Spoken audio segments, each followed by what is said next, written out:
তিনি একজন শিক্ষক, মানুষ গড়ার কারিগর, কিন্তু নিজের জীবনটাই যেন গড়ে ওঠেনি।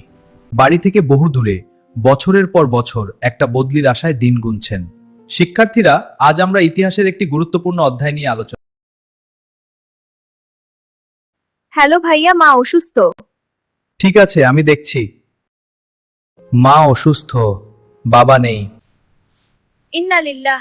হ্যাঁ, প্রিয়জন চলে যায়, শেষবারের মতো বিদায় জানাতেও পারেন না। প্রজ্ঞাপন আছে, আশ্বাস আছে, কিন্তু বাস্তবায়ন নেই। কাগজপত্র হাতে শিক্ষক ঘুরছেন সচিবালয়ে শিক্ষামন্ত্রীর দরজায়।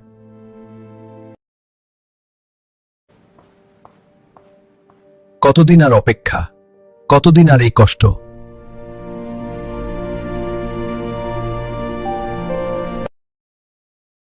এই শুনতেছি বদলি সফটওয়্যার তৈরি হয়ে গেছে। তথ্য নিবে, কিন্তু মাস চলে যায়, খবর নাই। 3 সরকার মিলে বিনা বাজেটের বদলি চালু করতে পারলো না। বেসরকারি শিক্ষকদের বদলি বাস্তবায়ন করুন। মানবিক হন, এখনই সিদ্ধান্ত নিন।